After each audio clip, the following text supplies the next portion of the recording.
Bom, muito bem, nós estamos aqui conduzindo ainda o nosso estudo da animais, né, por um espírito que se identificou como Charlet.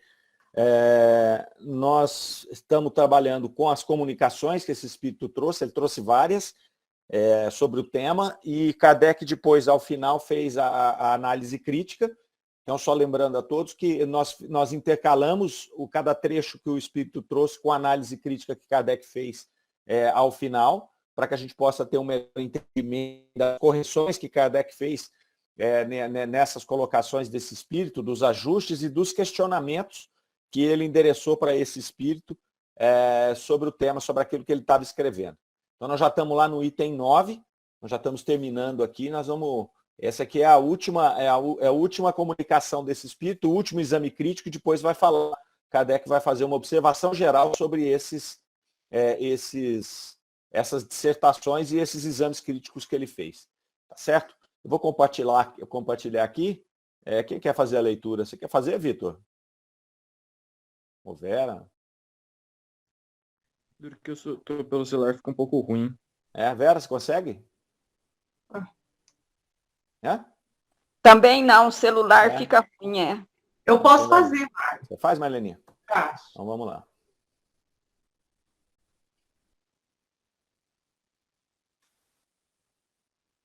Quando eu tiro os óculos é melhor, você acredita?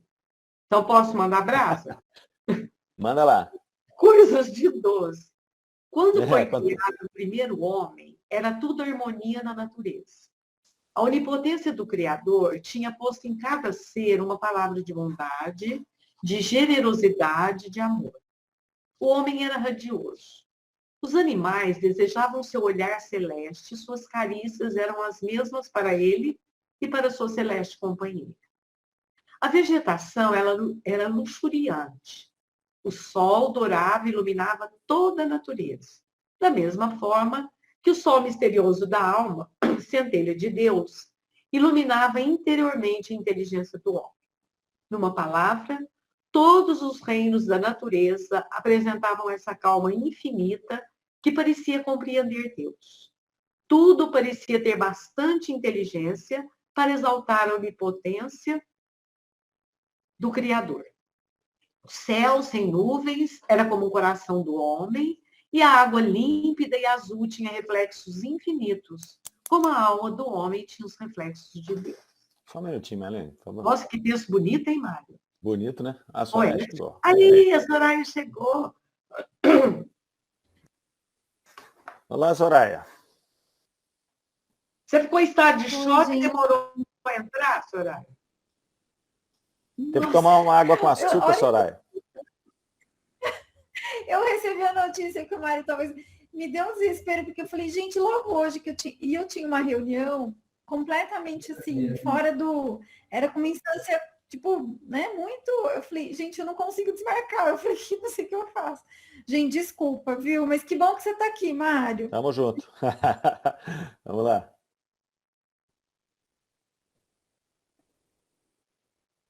Vai seguir, Marlene? Vamos. Você vai... Depois eu passo para a Soraya, tá, Soraya? Aproveita se está gostando do texto, vai nesse aí, depois a Soraya segue. Muito tempo depois, tudo pareceu mudar subitamente. A natureza oprimida soltou um longo suspiro e, pela primeira vez, a voz de Deus se fez ouvir. Terrível dia de desgraça em que o homem, que até então não tinha ouvido senão a grande voz de Deus, que lhe dizia em tudo: tu és imortal. Ficou apavorada com essas terríveis palavras. Caim, por que mataste teu irmão?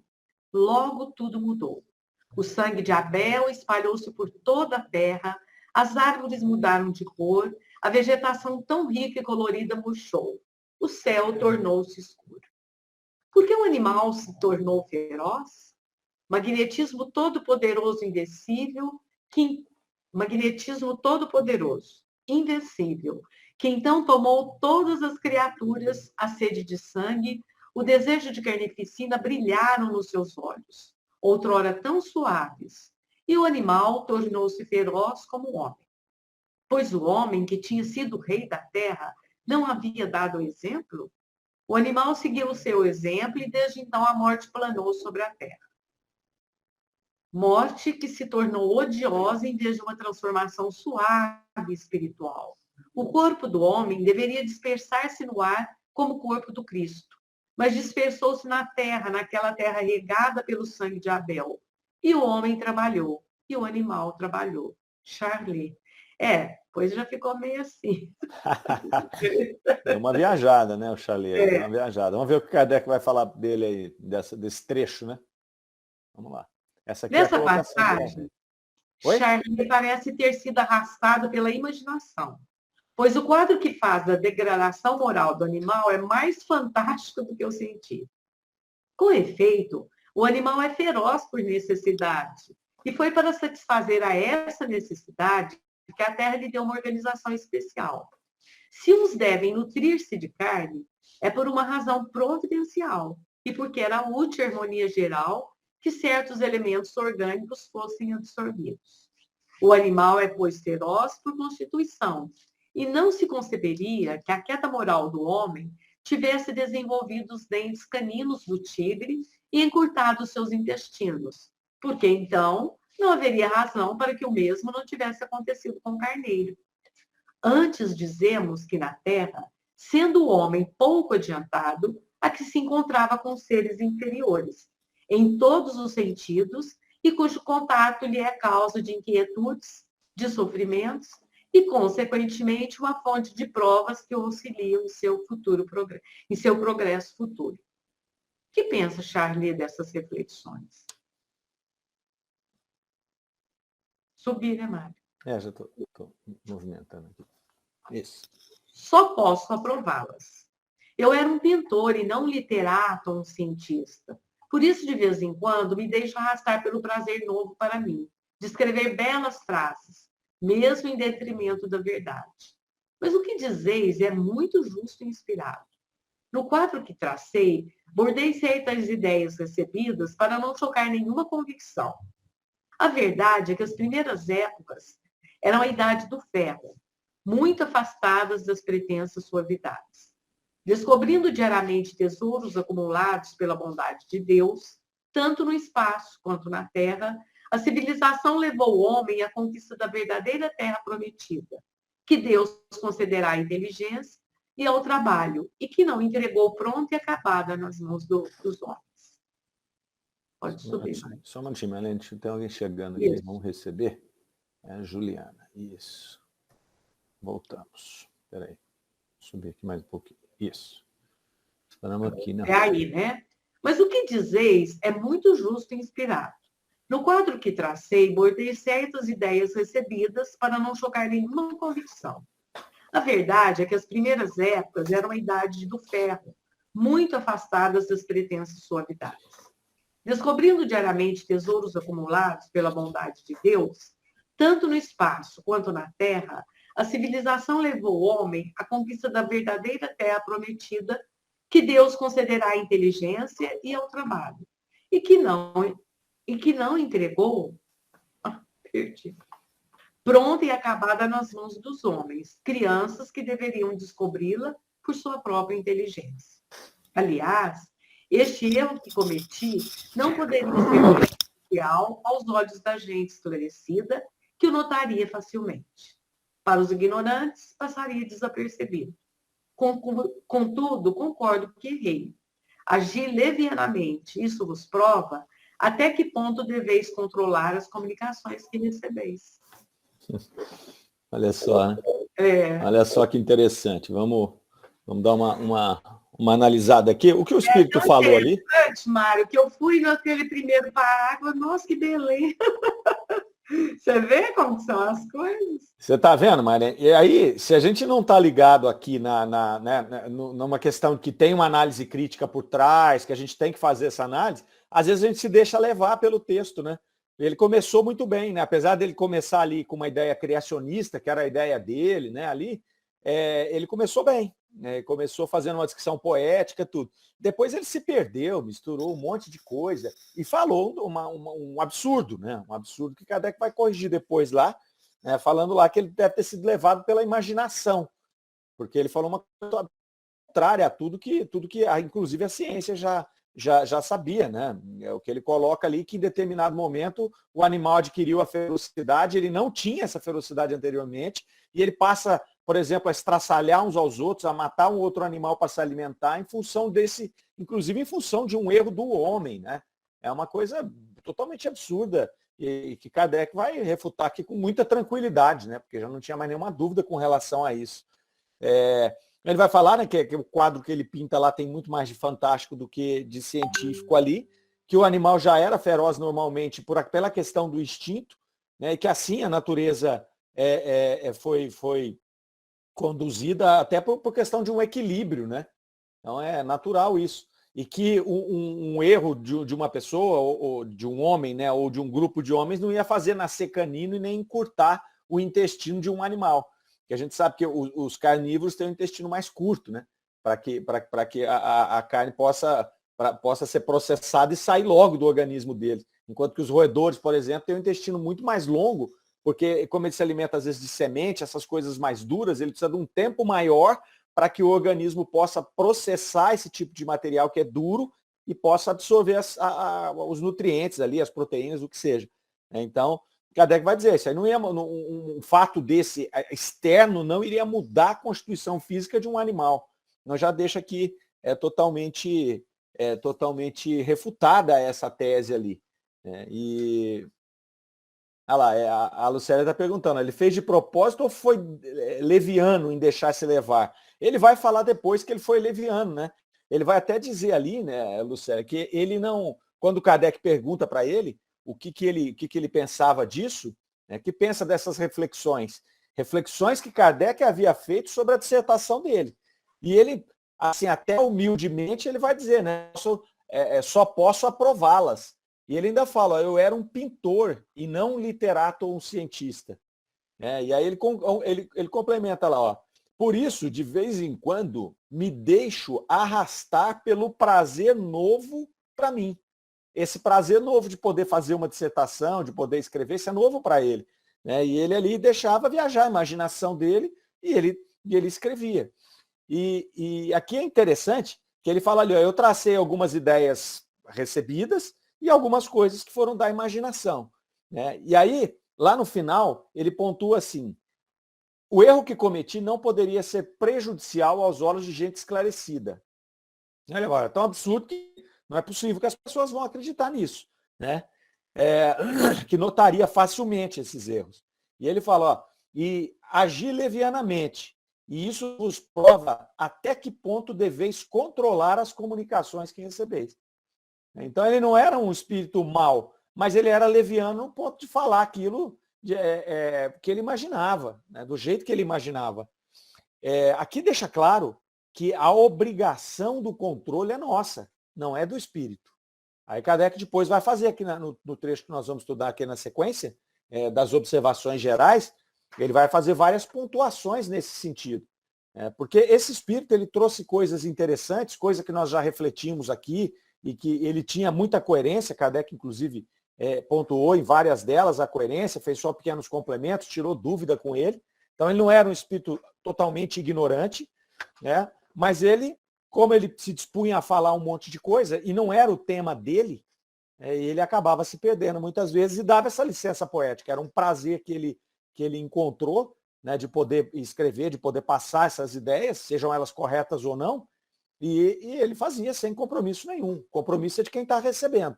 Então, isso aqui é muito importante para nós, para a gente observar o seguinte, muito cuidado com aquilo que a gente está lendo. Então, pega uma leitura mediúnica e você sai por aí falando que é verdade, porque você leu num livro espírita que foi um espírito que trouxe. Então, muita gente fala, os espíritos disseram isso, como se fosse uma coisa, foram os espíritos que disseram, então é verdade. Então, cara, pelo amor de Deus, olha e veja só, é um negócio longo que ele escreveu. E ele escreve muitas vezes com muita coerência, e ele insere coisas ali que ele não conhece, ou que ele está equivocado, e se a gente não prestar atenção, passa. Passa. E esse é um grande perigo aí. Vamos ver o que Kardec vai falar aqui depois. Vocês têm algum comentário nesse primeiro trecho? Ô, Mário, isso acontece também entre nós, né? Alguém que fale algo, às vezes, que não é do nosso domínio, e fale um pouquinho mais elaborado, convence, né? Então, é importante que a gente tenha esse senso crítico sempre, né? Com tudo, com os espíritos, que isso seja estendido a tudo, né? Na nossa vida. É um exercício, né?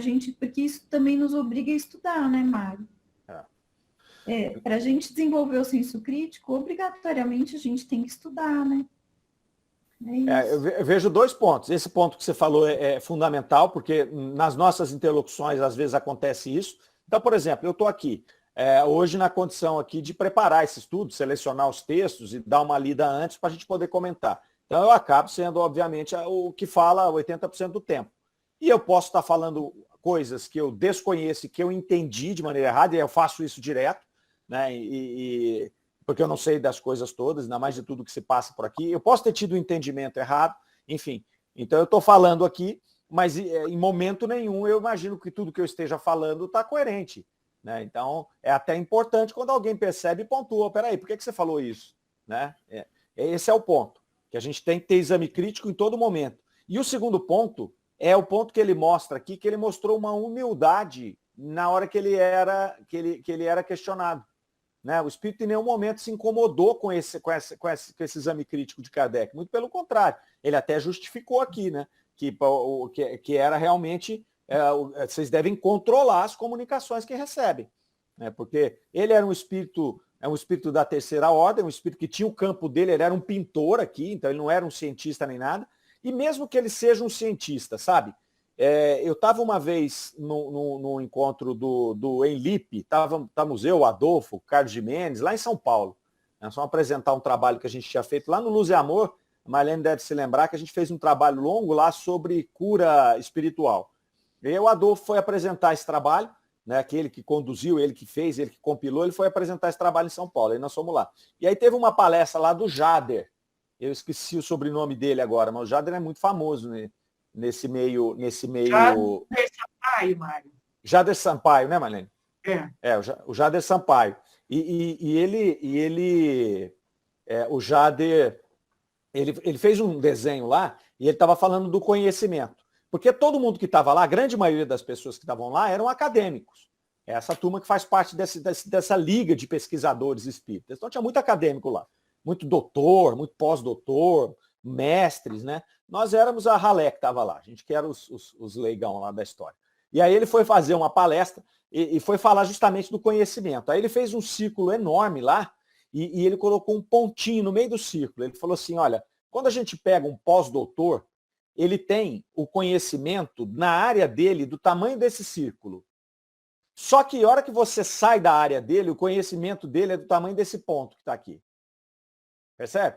E a gente tem, às vezes, a pretensão de, porque você conhece algum tema, imaginar que você conhece todos. E as pessoas, por saberem que você é bom em algum tema, também acham que você é bom em todos. E aí fica, né, a gente por arrogância intelectual de achar que você realmente sabe, e o outro, às vezes, por não fazer o exame crítico, porque às vezes não tem coragem de falar, não é possível que ele ia falar uma bobagem. E a gente fala bobagem o tempo inteiro. E a gente ainda fala bobagem bonito, fala bobagem com propriedade, né? Olha, veja bem, né? Coloca, né, frases bonitas, bem colocadas. É uma tremenda besteira falada com elegância, né? Só isso. Não essa responsabilidade que esse texto coloca para nós aqui, ela é interessante, porque ela é de mão dupla. Né? Tem que ter a humildade de hora que alguém comenta, poxa, é verdade, eu entendi errado, eu falei errado, ok. Né? E do outro lado, a gente tem que ter o cuidado para não aceitar tudo, né? Porque senão a gente vai correr o risco de cair no ridículo aí. A Lucélia tá brava com o espírito lá. Eu achei esse espírito irresponsável. Mas no final, realmente, a responsabilidade é nossa em usar o filtro. Eu concordo com você, né? Porque ele falou que ele ia dar um curso, tudo, né? Mas talvez, sabe? Talvez a gente, como nada é por acaso, tudo tem uma supervisão espiritual, talvez até no plano espiritual, eles tenham permitido que ele levasse a cabo esse monte de comunicações justamente para trazer essa lição que a gente está tendo hoje aqui. Né? Porque ele tinha um conhecimento daquilo que ele estava falando, só que o conhecimento não era o suficiente para ele falar o tanto que ele falou.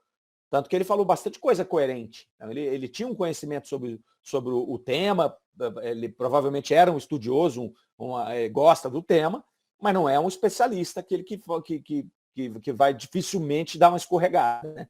Então, eu acho até que isso aí já estava meio combinado, até para ver. Uma vez, Kardec recebe uma mensagem, eu não vou saber onde ela está na Revista Espírita. Eles recebem uma mensagem do espírito que se identifica lá, não lembro se é com o espírito de verdade, São Vicente, alguém, e passado um tempo, Kardec vai questionar São Luís, porque aquilo lá trazia um erro enorme doutrinário.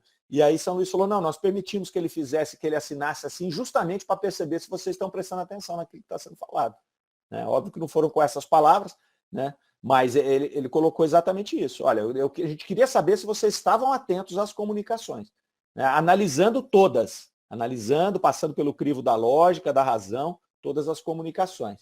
Então, muito interessante. Mas, de qualquer forma, nós ficamos, acho que 3 semanas aqui analisando essas comunicações e a gente extraiu coisas bem interessantes aqui, a gente refletiu sobre coisas muito interessantes. Né? Mário, é um grande exercício mesmo, né?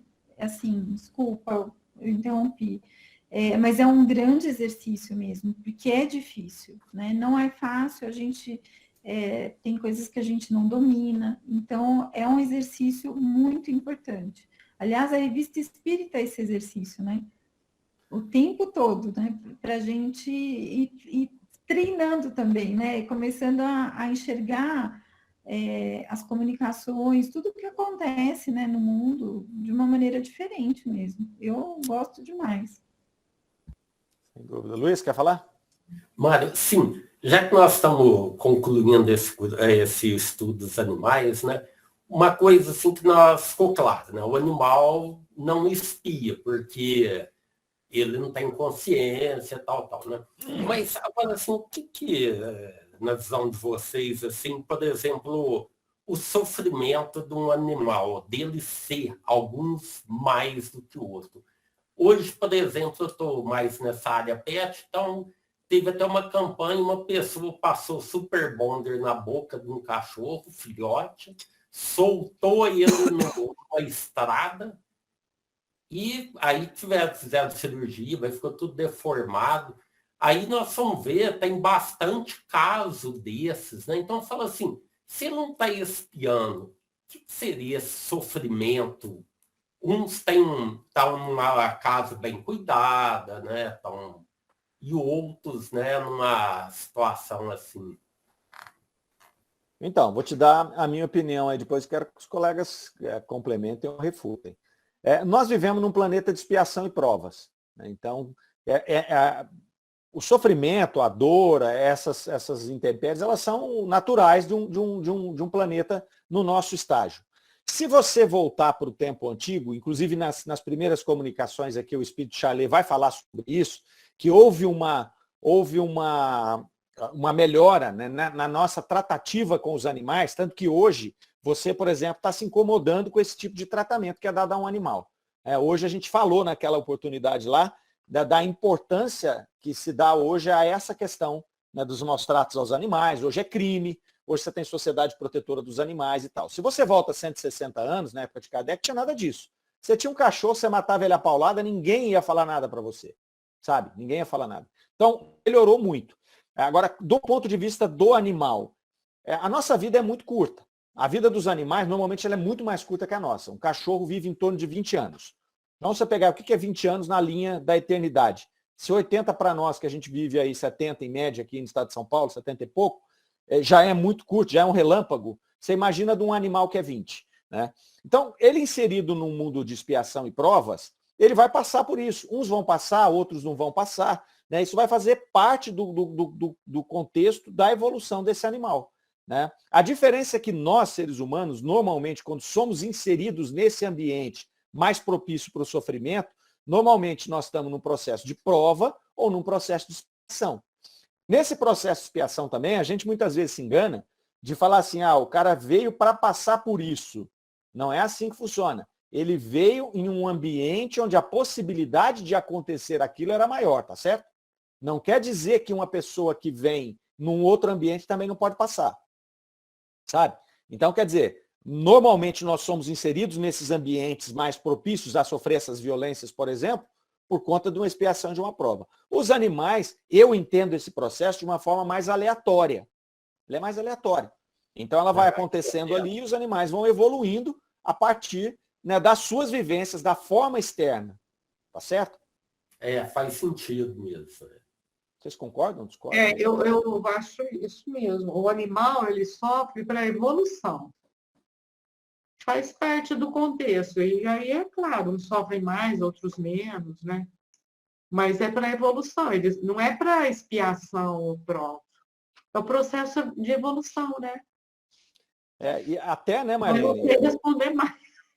Numa reflexão assim, a gente pode talvez até pensar que o processo de evolução a partir do sofrimento dele é diferente do nosso, não é? Porque nós vamos poder, a partir do sofrimento, refletir o que nós fizemos no passado. E o animal não. Né? Mas é inerente de um animal que está vivendo num planeta de expiação e provas. Faz parte do jogo, sabe? Faz parte do jogo.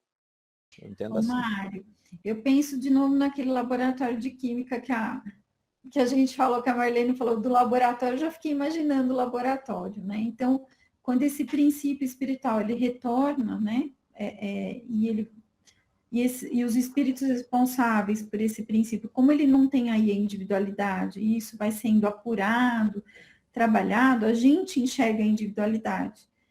Né? Então, quando a gente vê essas situações aqui encarnados, a gente está enxergando a individualidade do animal. Mas no processo evolutivo, talvez tenha algo, talvez não, há algo aí que a gente não compreende, que é como que esse princípio, eu fico imaginando vários recipientes assim, e é como se ele fosse, né, o princípio retorna para cá, aí ele vai sendo trabalhado e vai evoluindo, vai ficando mais etéreo, sabe? Assim, é uma fantasia, né? Estou dando uma de Charlie agora. Exatamente. Mas eu acho que é algo assim que a gente ainda não alcança, né? Mas talvez é mais importante, a gente enxerga esse individual, que é um exercício para a gente, no sentido de cuidar de um ser vivo, né? Então, talvez seja muito, a prova é nossa, né, na verdade. Mas para ele seja essa impregnação de experiências, né, que ele vive, e na verdade é o princípio que vai passando por isso e vai sendo apurado. Então, não sei se eu fui clara, mas é isso que eu consigo imaginar, assim. Então, você foi clara assim, e assim, pode falar, Marlene. Não, então, fica armazenado nesse princípio aí, que eu também não sei, né, explicar, que é uma loucura, mas fica armazenado. Tanto é que esses estudiosos aí mais afoitos, né, por exemplo, você pega o Décio, mesmo a Irvine, eles falam, às vezes a gente tem em nós a sagacidade da raposa, a ferocidade do leão, e vai por aí afora, né? A docilidade do cão. Não quer dizer que a gente lembra aquela época que eu era aquele cachorro. Não é isso. Não é isso, né, gente? Também. Mas está impresso, como diz o seu DNA. Estou usando o termo assim, entre aspas. DNA espiritual. Marlene, e aí se a gente pensar que quanto mais nós evoluímos, melhor nós tratamos esses seres, melhor retorna esse princípio, né? A gente ajuda a avançar o mundo, né? Ajuda a avançar outros seres. Então, quando nós nos melhoramos, a gente carrega todo mundo junto, né? Então, como é importante a gente também se olhar, né, e ver que a nossa evolução vai impactar todo o planeta, né? Exatamente. Verdade, agora se imagina essa criatura, né? É um irmão nosso, mas dá licença. Vai pôr essa, como que é, Fera? O que ele pôs mesmo? Super Bonder, depois cola na boca do animal, né? O cachorro deve ter irritado ele, sei lá. Mas ele estava pior do que o cachorro, concorda? Pior do que o cachorro. Até porque o cachorro é irracional, né? Então, Mário. O cachorro é irracional. Cabe a nós usar a razão. O cachorro não tem, né? O cachorro ele pode ter até um temperamento. A gente já falou sobre isso, né? Os animais têm temperamentos diferentes. Um é mais dócil, outro é mais agitado, outro é mais irritado, né? Agora, ele não tem raciocínio. Agora, assim, se a gente pensar, explorando um pouquinho esse pensamento, isso não tem nada na doutrina, a gente está aqui avançando pensamentos apenas, filosofando, né? se é que pode usar essa palavra perto do Vitor aqui, né? Ele corrige a gente se ele estiver falando errado o termo. Mas aqui a gente está pensando aqui que, assim, imaginando que a bondade divina é infinita, né, Deus não iria trazer seres que uns fossem sofrer, que foi a colocação justamente do Luiz. Um vai sofrer e o outro vai passar numa casa protegida e tudo, e os dois vão sair exatamente iguais do ponto de vista evolutivo. É difícil a gente imaginar a justiça divina agindo desse jeito. Aí, somando com o que a Soraya falou, e vamos imaginar o seguinte, é só um pensamento.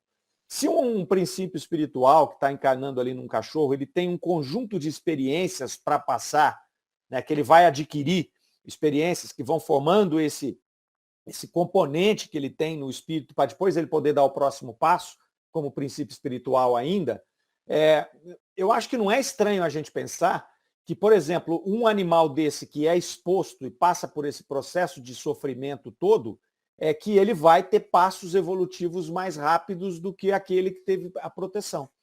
Né? Então, não é difícil. A questão não é por expiação e nem por prova que ele está fazendo isso. Ele está numa circunstância, em um mundo de expiação e provas, né, onde isso vai acontecer aleatoriamente, dele passar em algum momento por esse sofrimento, mas eu imagino que, do ponto de vista da evolução dele, ele acelera um pouco por esse sofrimento que ele passou. Imagino eu que ele adquira experiências que o outro vai demorar mais tempo para adquirir, entendeu? E aí eu não estou querendo dizer que o sofrimento por si, ele evolui as pessoas, não é bem isso, né? Senão eu vou ser acusado aqui novamente de estar fazendo uma apologia ao sofrimento, não é isso. Né? Mas nós vivemos no mundo de expiação e provas, né? E no mundo de expiação e provas, não dá. Né? A nossa exposição ao sofrimento é muito maior do que nas esferas mais avançadas. E muito menor do que já foi. Muito menor do que já foi. Né? É só você pegar a estatística de vida, é só você pegar a quantidade de pessoas que morriam por assassinato, por situações violentas no passado e que morrem hoje. Então, é óbvio que, à medida que a gente vai evoluindo, essa natural exposição ao sofrimento vai diminuindo, né? Sobretudo esse sofrimento imposto, né, de fora para dentro aí. Tudo bem? Mais algum comentário? Não? Então vamos seguir aqui para o exame crítico de Kardec nas observações gerais. Isso aí é tão louco que a gente não... Bom, a gente não. Eu tenho muita dificuldade para entender, né? Mas é todo mundo, Marlene. Esse é um tema bem complexo mesmo, né? E tem poucas informações também, né? Não tem muita coisa detalhada. Todo mundo especula também, está especulando, né, Mário? Não deu tempo, né, de Kardec avançar muito sobre isso. Ele tinha muitos temas, né, para poder tratar. Então a gente vai especulando e tentando usar ali uma lógica, né? Que a gente vai ver o que o Kardec fala sobre essa lógica. Vamos deixar a Soraya ver. Tudo bem, então vamos lá, Soraya. Agora já passou. Né, Soraya? Então, vamos lá, obrigada. Vamos lá. Exame crítico das dissertações de Charlet sobre animais. Observação geral. Um ensinamento importante, do ponto de vista da ciência espírita, ressalta destas comunicações. A primeira coisa que se destaca ao lê-las é uma mistura de ideias justas, profundas e com o fundo do observador, ao lado de outras evidentemente falsas e fundadas mais na imaginação do que na realidade. Sem sombra de dúvida, Charlet era um homem acima do vulgar, mas como espírito não é mais universal do que era em vida e pôde equivocar-se porque, não sendo ainda bastante elevado, só encara as coisas do seu ponto de vista. Aliás, só os espíritos chegados ao último grau de perfeição estão isentos de erros. Os outros, por melhores que sejam, nem tudo sabem e podem enganar-se, mas quando verdadeiramente bons, o fazem de boa fé e concordam francamente, ao passo que há outros que o fazem conscientemente e que se obstinam nas mais absurdas ideias. É por isso que devemos guardar-nos de aceitar o que vem do mundo invisível, sem havê-lo submetido ao controle da lógica. Só subir aqui, só um minutinho. Os bons espíritos o recomendam incessantemente e jamais se ofendem com a crítica, porque de duas uma, ou estão seguros do que dizem e então nada temem, ou não o estão e, se têm consciência de sua insuficiência, eles mesmos buscam a verdade. Ora, se os homens podem instruir-se com os espíritos, alguns espíritos podem instruir-se com os homens. Ao contrário, os outros querem dominar, esperando impor a aceitação de suas utopias por causa da sua condição de espíritos. Então, seja por presunção de sua parte ou por má intenção, não suportam a contradita. Querem ser acreditados sob palavra, pois sabem muito bem que em caso de exame só podem perder. Muito bem. Então aqui nós já falamos bastante sobre essa introdução de Kardec aqui, né? Que ele vai falar que esse é um ensinamento importante da ciência espírita, né? Que ressalta ali, que é justamente a mistura de coisas ali que ele chamou de ideias justas e profundas com outras evidentemente falsas. Então, se o espírito vem e ele passa tudo uma coisa totalmente sem pé nem cabeça, ele é facilmente identificado. Você olha e fala, ele é totalmente fora do ar. Agora, o grande problema que Kardec coloca aqui é quando vem o espírito, que ele tem essa facilidade para falar de um tema, ele traz muita coisa lógica, profunda, e ele traz coisas falsas. Então, essa é a grande dificuldade ali e o ensinamento importante que ele coloca, né? Ele vai falar que o Charlet, no caso ali, ele era um homem acima do vulgar, então ele tinha um conhecimento, ele tinha talvez até a boa vontade, né? Mas ele falava as coisas do seu ponto de vista, ele falava daquilo que ele entendia, ele não estava falando aquilo que ele sabia, que ele havia estudado e se certificado daquilo ali. Então, mesmo que ele tem boa fé, como o Kardec fala aqui, ele tinha boa fé em trazer as ideias dele, mas elas eram ideias que eram contestáveis ali. E aí ele vai deixar ali uma colocação no final desse parágrafo, que a gente tem que trabalhar com esse controle da lógica, sem ter o problema de questionar o espírito. Tem que ser questionado. E aí ele vai falar das duas uma. Ou ele está seguro daquilo que ele está falando e ele vai questionar que ele está seguro, né? Ou então ele vai... quem está seguro nada teme. E se ele não gostar de ser questionado, aí tem coisa.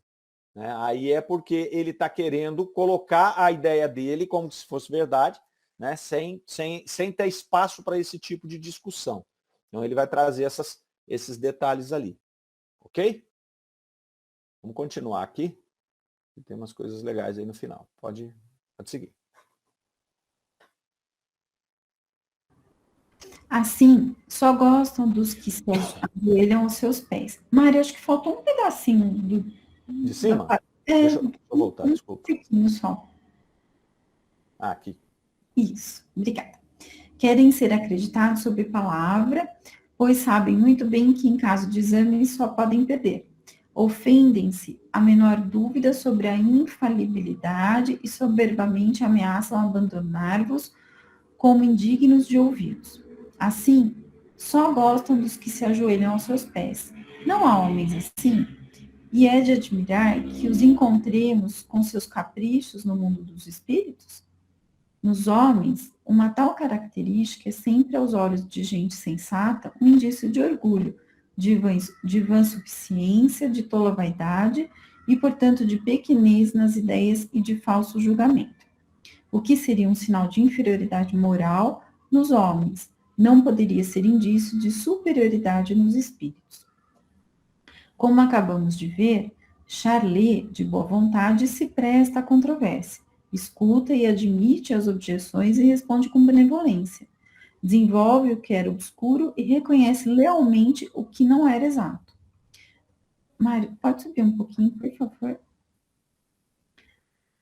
Numa palavra, não quer passar por mais sábio do que é, e nisto prova mais elevação do que se obstinasse nas ideias falsas, a exemplo de certos espíritos que se escandalizam ao simples enunciado de que suas comunicações parecem suscetíveis de comentários. O que ainda é próprio desses espíritos orgulhosos é a espécie de fascinação que exercem sobre seus médiuns, através da qual, por vezes, os fazem compartilhar dos mesmos sentimentos. Dizemos, de propósito, seus médiuns, porque dele se apoderam e nele querem ter instrumentos que agem de olhos fechados. De modo algum, se acomodariam a um médium perscrutador ou que visse bem claro. não se dá o mesmo entre os homens? Não se dá o mesmo entre os homens? Quando o encontram, temendo que lhe escape, inspiram-lhe o afastamento de quem quer que possa esclarecê-lo. Isolam-no, de certo modo, a fim de estar em liberdade, ou não o aproximam, senão daqueles de quem nada tem a temer. Para melhor lhes captar a confiança, fazem-se de bons apóstolos, usurpando os nomes de espíritos venerados, cuja linguagem procuram imitar. Mário, você sobe mais um tiquinho, por favor. Mas, por mais que façam, jamais a ignorância poderá imitar o verdadeiro saber, nem uma natureza perversa a verdadeira virtude. O orgulho brotará sempre sob o manto de uma falsa humildade, e porque temem ser desmascarados, evitam a discussão e dela afastam seus médiuns. Muito bem. Aqui a gente vê que ele vai trazer para nós aqui algumas coisas importantes. A primeira delas é essa boa vontade que ele encontrou em Chalé ali, né, quando ele colocava uma controvérsia. Né, ele admitia que ele estava errado e tudo mais. E aí ele pontua ali que ele não quer passar por mais sábio do que ele é. E que isso é um sinal de elevação do espírito dele. Então ele é até um espírito elevado. Kardec considerou ele como um espírito elevado. Né? É óbvio que ele não tinha todo o conhecimento, senão ele seria um espírito superior, mas ele é um espírito elevado a partir desse ponto em que ele não quer se parecer mais sábio do que ele é ali. Ao contrário dos espíritos orgulhosos, daqueles espíritos orgulhosos, do espírito do brincalhão, do pseudo-sábio. Né? Esse aí não gosta de ser questionado em hipótese nenhuma. E aí ele traz uma outra característica desse tipo de espírito que é extremamente perigosa, que é a fascinação do médium. Então acontece muito, a gente já viu muito, né, de espíritos pseudo-sábios, orgulhosos e outras características aí, de fascinarem o médium. Então ele afasta o médium das outras pessoas, sobretudo daquelas que vão questionar. Ele não consegue trabalhar com o médium perquiridor, ele usa essa palavra aqui, né? Acho que é perquiridor, né? Que é aquele médium questionador, aquele médium que vai, né, que vai suspeitar do que ele está falando, que vai investigar. Então, espíritos orgulhosos não vão fazer isso. Espíritos com a elevação de Chalé, normal para ele. Normal, porque está tudo bem, ele está fazendo um relacionamento aqui. E Kardec pontua para nós aqui que do mesmo jeito que alguns homens aprendem com os espíritos, alguns espíritos aprendem com os homens. Por que não poderiam aprender com os homens?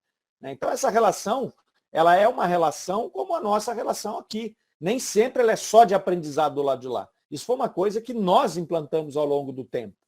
Porque se ele é espírito, ele sabe mais que eu. Se ele é espírito, ele sabe mais que todo mundo que está aqui. Aqui está a prova que não é assim. Né? Aqui está a prova que não é assim. Outra característica desses espíritos orgulhosos, pseudo-sábios e tudo mais, é usar uma identidade de alguém que seria respeitado. Então, essa é outra característica. Então, ele se apropria de uma identidade que vai diminuir a possibilidade, né, sobretudo dos incautos, de fazer algum tipo de questionamento nas comunicações dele. Então, se alguém coloca lá Agostinho, Erasto, né, então as pessoas já ficam assim, puxa vida, eu vou questionar o espírito que diz ser Erasto.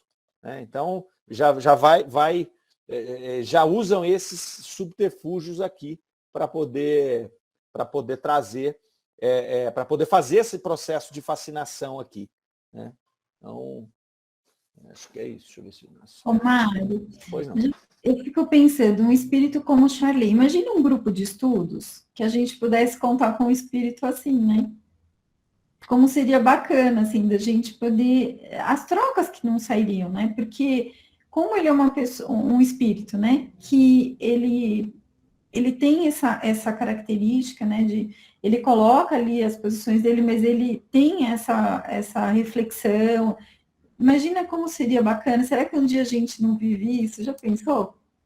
Então, nós estamos... Eu estava participando de um estudo com o Cosmo, com a turma lá do IDEAC essa semana, e tem alguns grupos de pessoas ali que já estão fazendo isso.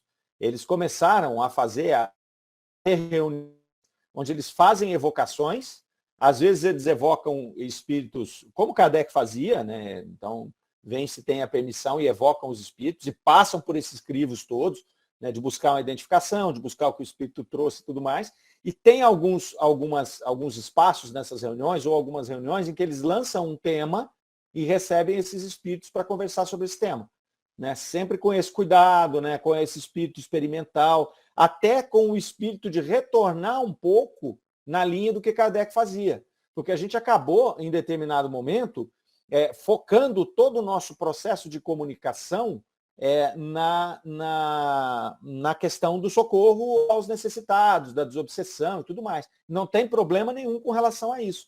Mas tem essa outra situação das comunicações, essas são as comunicações espontâneas. Apesar de que quando você vai fazer uma desobsessão, quando você vai fazer, principalmente a desobsessão, é um tipo de evocação, né? Porque você está evocando os espíritos que estão ali. Então, mas continua sendo mais espontâneo, porque a gente não nomeia. Então, eles estão mesclando essas reuniões dessas que são importantes demais para poder ajudar esses espíritos que estão ali necessitando de socorro e da ajuda e até o obsediado, mas também estão intercalando com essas outras reuniões, com esse espírito mais de instrução e também resgatando a questão de tentar estabelecer o contato com espíritos familiares. Então, eles evocam ali amigos, familiares já desencarnados, né? Sempre fazendo na mesma metodologia de Kardec, de evocar o anjo guardião ou de evocar um espírito que tem se manifestado ali no grupo, como um espírito amigo daquele grupo, perguntando se o espírito está disponível, se podem fazer a evocação. Então, eles estão tentando reproduzir essa outra faceta que a gente acabou, né, meio que deixando. Né? Ficou por ali que a gente ficou se dedicando a esse outro trabalho. Então, eu acho interessante isso. Né? E eles estão assim dizendo que existem várias dificuldades nesse processo, porque nós moldamos todo o nosso processo mediúnico nessa questão das comunicações espontâneas. Então, quando você volta para esse outro lado para fazer essas outras comunicações, você encontra uma série de dificuldades. Dificuldade no médium, dificuldade em fazer essa análise crítica, né? Dificuldade de ter essa questão positiva como Kardec tinha, que não tinha problema nenhum em ele falar, olha, médium, o que você trouxe aqui hoje a gente vai desclassificar por isso. A gente ainda tem muito a questão aqui, hoje a gente cultivou essa questão de não melindrar o médium, né? De cuidado, porque às vezes vai melindrar até o próprio espírito, enfim. Então eles estão rompendo essas amarras aí. Então alguns grupos resgatando em algumas reuniões, não são todas, esse tipo de trabalho. Eu acho muito interessante, eles estão iniciando, tem uns que já faz mais tempo, e aí eles vão falando que as coisas vão se encaixando, né? Porque é um treino, né? É um treino. Então, se encaixa isso daí, você vai ter que vir ajustando essas comunicações. Então, já está acontecendo em alguns lugares aí, quem sabe isso também se torna uma condição que a gente possa explorar um pouco mais, né? Para poder trazer essas reflexões diferentes das nossas aqui. E a intenção é sempre trazer complementos ou trazer ideias novas. A ideia não é buscar uma revelação, por exemplo. Tá? Até porque Kardec deixou claro que isso aí não é o objetivo e não é o caminho. E quando você busca uma revelação, quando você busca, por exemplo, tem uma teoria que não está desenvolvida aqui, eu quero que um espírito me fale essa teoria, normalmente o espírito que vai se apresentar para trazer essa teoria vai ser um espírito brincalhão, um pseudo-sábio, não é? Porque a espiritualidade superior, quando ela quer fazer isso, ela vai encontrar meios. Mas não vai ser na hora a gente fazendo essas evocações que você vai conseguir. Né? Então, Kardec já pontuou isso na Gênesis, no livro dos médiuns, que o trabalho é nosso. É esse processo que eles nos ajudam através da intuição do homem preparado. Né? Então, você não vê, por exemplo, uma pessoa desenvolver uma tese científica, um encarnado desenvolver uma tese científica se ele não estiver preparado. Nós temos algum caso na história? Nós não temos, né? Então, você pega lá um Albert Einstein, um Mendel, esses caras estavam muito à frente do seu tempo. Alguns desses grandes gênios, eles confessam que em determinados momentos eles eram inspirados. Einstein, né, falava, eu penso 99 vezes e nada descubro. Eu entro em relaxamento e tudo se faz, né? Tudo se transforma e ele conseguia descobrir. Então ele está dizendo que é uma intuição, né? Que ele tinha intuitivamente aquilo. Mas era um sujeito preparado para caramba, ele já tinha ralado, ele já tinha construído tudo aquilo, né? E a espiritualidade vem e dá uma intuição. Então a ideia nunca é você fazer perguntas para que eles te revelem coisas que não estão preparados, ou coisa que você não é o ser humano que está aqui colocado para poder fazer essa descoberta. Sabe? Então, nesse espírito eles aí. devem ter um roteiro, né, eu imagino. Deve ter um roteiro de estudos, né? Alguma coisa estruturada, assim. Eu penso, né, que talvez seja nesse sentido, que é bem bacana, né? Eles estão seguindo exatamente a mesma linha de Kardec, de preparar as perguntas antes. Ó, quem nós vamos evocar? Então, eles fazem uma reunião anterior, eles discutem quem eles vão evocar, por que eles vão evocar, qual o objetivo dessa evocação, fazem o rol de perguntas, aí as pessoas já começam a mentalizar ali aquele espírito, aí depois fazem a reunião, entendeu? Eles estão tomando cuidado, por exemplo, de não fazer essa reunião junto com os médiuns para não influenciar o médium. Então, eles fazem a reunião só naqueles que estão trabalhando ali, que não são médiuns. Né? Isso tudo para você criar esse canal, para você poder treinar esse mecanismo, essa máquina que é esse grupo mediúnico, para que ele funcione com harmonia. Né? Porque é muito complicado. Vocês vejam, por exemplo, o que acontece nas reuniões mediúnicas, da influência que a gente sofre, porque muitas vezes eventos que são muito noticiados acabam aparecendo na reunião mediúnica. Sabe? Então, muitas vezes, muitas vezes eles são legítimos, né? E muitas vezes eles são, às vezes, induzidos, né, por tanto que se falou, sabe? E às vezes até algum espírito que está com essa indução também, o espírito da comunicação e traz aquela informação, mas é por conta dessa indução, né, dessa indução coletiva aí. Então eles estão tomando esses cuidados aí. Eu achei muito interessante, achei muito bacana essas experiências aí. Talvez seja um momento de que essas experiências venham trazer alguma coisa, se não nova, a resgatar, né? Porque isso não tem nada de novo aí, né? Tem nada de novo. E assim, o pessoal deixa muito claro, quem está fazendo isso são estudiosos de Kardec, de cuidar dessas premissas, sabe? Dessas premissas. Hoje a gente já está encerrando aqui o tempo, e achei até que a gente ia terminar, mas não vamos, porque o resto aqui, a outra parte, é muito interessante. Então a gente não vai negligenciar ela, não. Porque Kardec vai falar justamente de como fazer esse exame lógico. Então, a semana que vem, eu prometo que não vou ficar dando susto em vocês toda hora, né? Espero também que ninguém me processe de novo no meio da tarde de quarta-feira, mas esse finalzinho aqui vale a pena a gente trabalhar com bastante cuidado, porque ele encaixa nisso que a gente está falando também, né? Desse tipo de atuação aí um pouco diferente da que a gente vem fazendo, os cuidados que se tem que tomar. Em todas você tem que tomar cuidado, mas quando você se presta, por exemplo, a fazer uma evocação, uma coisa que é diferente, né, desse socorro, desse apoio, é importante você entender bem qual é o critério que Kardec usa para fazer essa seleção lógica. É isso que ele vai falar para nós aqui no finalzinho. Certo? Algum comentário? Alguma coisa especial? Não? Então, gente, beleza? Então, semana que vem, estamos aqui de volta para acabar essa série de textos aqui. Tá joia? Tá ótimo.